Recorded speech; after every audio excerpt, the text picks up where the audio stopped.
This is how you use the old school InstaPrint molding machine. So you've done your assessment, understanding what you want to accomplish. You want to find a relatively neutral position with the foot. So what you do is you have the client sit back. We want to achieve a 90-90-90 situation with the ankles, knees, and hips. So what we'll have the client do is just simply pop their feet in the trays. You don't really have to pay attention to the little dots, but they give you a good frame of reference. I usually like to line up the dots with the second toe. So right now, what's going to happen is just the warmth of the foot is going to help start molding the material. You might take the foot and just hold it, wiggle it back, push down on the big toe area, little toe area. So the only thing this does is a little like blood pressure bulb in here. Just give it a pump or two. You don't want much. You don't want to push the foot out. And right now, it's pretty simple. We just move some material away from the styloid process forward.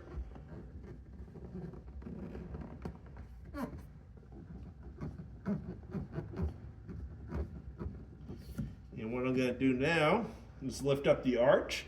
You just want to see that you get some space under the arch and that it's flexible.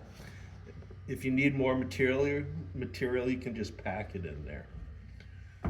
Okay, so next we're just going to warm up some material and then take a mold. All right, so we have our blanks, polyplast, really flexible. So the first thing I'll do is lay the material in. I don't want the heel cup super high, so I usually will control the cup in the front.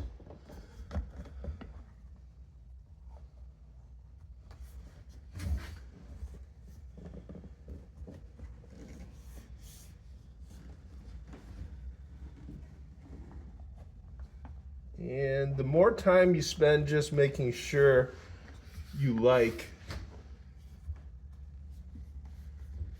how you place it in the mold, the better your product's gonna turn out. And less work you have to do. So I have them laid in there. So the next step is we're gonna take the feet. So again, we want the 90-90-90. Just have the client stick their feet in. And sometimes I will push the tray back just a little bit. Gets a little bit more even weight on the foot. And sometimes you can even push down the midfoot. And you want them to hold their heel or knee so they're straight ahead. Don't want them splaying out, because what happens to the arch, it raises. Don't want them pushing in too far. Just center the knee mass over the middle of the foot, which is second toe. You can notice my foot is completely on.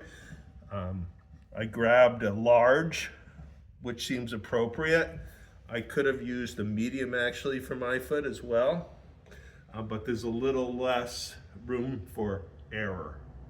It depends on the size of the boot. Right now you can see the material is contoured nice with the foot.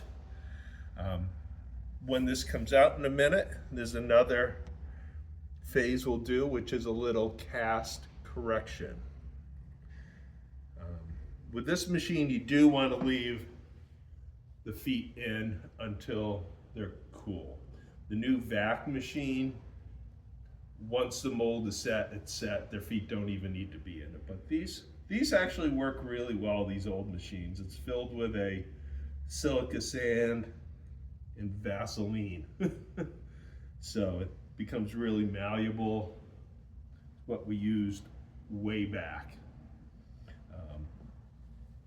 The material was just used to be put on a board, and we would shape it around the foot.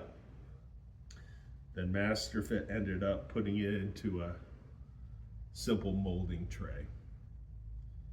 But yeah, beeswax.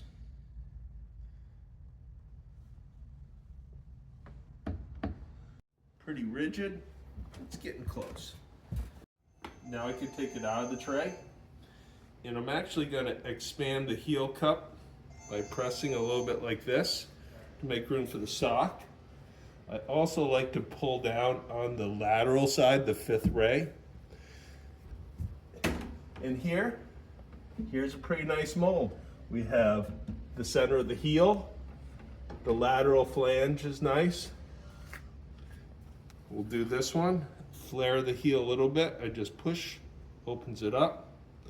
If you see a little irregularity to the mold, you can just fix it.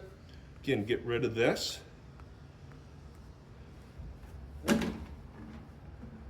Check the mold. As you can see, my mold is pretty symmetrical. I maybe have done a couple thousands of these.